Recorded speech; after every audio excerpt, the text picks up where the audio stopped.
The Wagner Fire Department is in the middle of a crisis. A 90-day notice of an ending contract with Aiken County was just handed to leaders, and this comes after the recent resignation of Wagner's fire chief and 19 of his firefighters.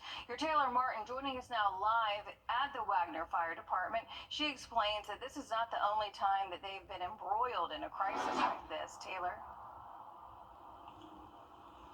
That's right, Ashley. This is the third time in 4 years the Wagner Fire Department has found itself in the middle of a crisis. But now the question for everyone living in Wagner and surrounding counties is, if there's a fire, who's going to respond? The decision was made to protect public health and safety. Now people in Wagner and even surrounding towns in Aiken County are worried about their safety because now there are fewer firefighters to respond to an emergency. Many people throughout Wagner were hesitant to talk about the issue, saying they didn't want to get involved because it involves an issue with higher-up leadership. But others are encouraging more to speak up, saying not speaking could lead to even bigger issues, like an increase in the cost of homeowners insurance. There is no one in Wagner to respond, so they're going to have to respond from much further away. And minutes is very critical. I was an EMT, and I understand minutes are critical. You need to get someone to respond out for fire as well as for medical emergencies. Now, when the decision came down on Tuesday, council members also decided which neighboring fire departments would take care of the emergency coverage in the meantime. Now, those include New Holland, Sally, Hollow Creek, and Cowshan. All right, yeah, a lot of worried people out there. Thanks for bringing light to some of this, Taylor.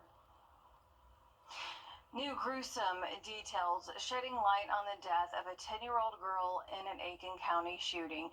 The Aiken County Sheriff's Office says that Maya Harb died Monday night after she was accidentally shot in the chest by a family member.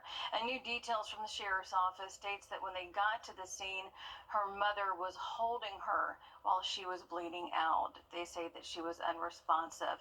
Officials say that it happened on Windy Lane in Windsor within 24 hours of a different non-fatal child shooting in the county involving a 3-year-old boy. Details are still limited on that case, but you can see just how close those shootings were to each other. An autopsy has been scheduled. 7 months later, an arrest has been made in connection to a wrong-way crash that injured a Georgia State Patrol trooper in May. Arrest warrants accused 24-year-old William Hawkins of causing bodily harm to trooper Zachary Walker. The warrants say Hawkins was driving westbound in the eastbound lanes of Riverwatch Parkway in a reckless manner and with no regards for the safety of others. This was moments before the crash. Hit my car, man. He did hit you? He like to. I had to swear why I hit the wall. Now.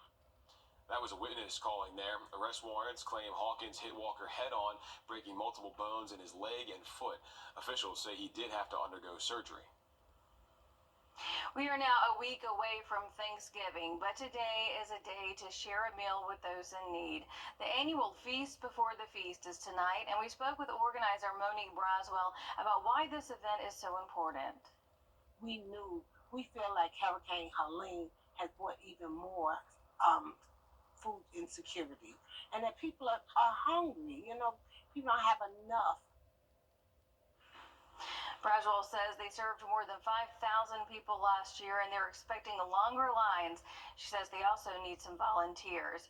The event runs from 5 to 8 p.m. at several locations. You can get a plate at Oak Point and these community centers here on your screen. That's McBean, Bernie Ward, Carrie J. Mays, and Henry Brigham. If you'd like to volunteer or get more information, you can just head to our website. Georgia lawmakers pushing for... Thank you for watching News 12 on your side. Save big with brand. The Wagner Fire Department is in the middle of a crisis. A 90-day notice ending its contract with Aiken County just happened. This comes after the recent resignation of Wagner's fire chief and 19 of his firefighters. Your Taylor Martin joins us live now at the Wagner Fire Department, explaining this isn't the only time they've been embroiled in a crisis like this. Taylor? Yeah, that's right, Nick. This is the third time in 4 years the Wagner Fire Department has found itself in a crisis. But now for people in Wagner and even surrounding counties and areas, the question is, who will respond if there is a fire.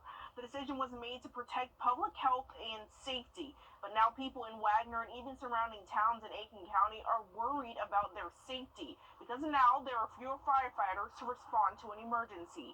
Many people throughout Wagner were hesitant to talk about the issue, saying they didn't want to get involved because it involves an issue with higher up leadership.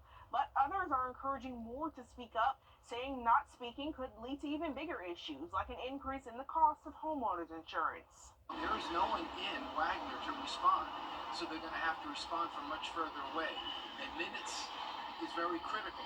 I was an EMT, and I understand minutes are critical. You need to get someone to respond out for fire as well as for medical emergencies. And when the decision came down on Tuesday, council members also decided which neighboring fire departments would respond in the case of emergency coverage, and those will be New Holland, Sally, Hollow Creek, and Couchton. Okay, thanks for bringing us up to speed there. Taylor Martin live in Wagner this morning. Thanksgiving is just 1 week away, but you can enjoy a free hot meal sooner than that. The annual Feast Before the Feast event is tonight. The mass community meal will be stretched across different locations in the area. Organizer Monique Braswell says they're preparing 1,500 pounds of chicken, 600 pounds of green beans, 75 pans of mac and cheese, and more. She says last year they served more than 5,000 people, but this year she's expecting a larger turnout due to the aftermath of Hurricane Helene. Braswell says they're keeping kids in mind as they give those meals away too. We wanted to make sure the children that went on during the Thanksgiving holiday, we knew for a fact they had a meal because we were providing a full course meal.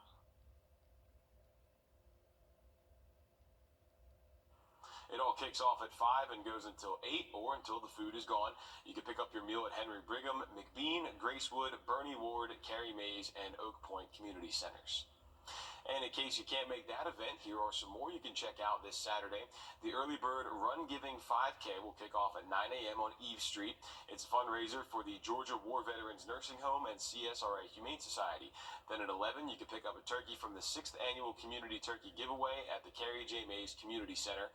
At 5, you can stop by the Tolliver County Senior Center for a drive-through giveaway. That's hosted by the Sheriff's Office.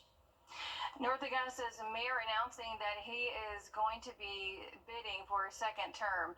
In a statement yesterday, he said when he ran for mayor in 2021, he believed that the city could achieve great things together if they focused on communicating better with citizens. He also mentioned making downtown the heartbeat of the community and prioritizing tourism. He even listed some achievements of his first-time term, including the amphitheater expansion. The Salvation Army kicking off its Red Kettle campaign, how you can help and put smiles on faces this holiday season coming up. But one thing we're going to see is a beautiful sunrise here a little after 7. Can't tell by looking, but the air is going to get cold and a lot of wind to talk about for the next couple of days. That's all next. Stay with us. As we take you to break, giving you a live look at Calhoun Expressway is 640.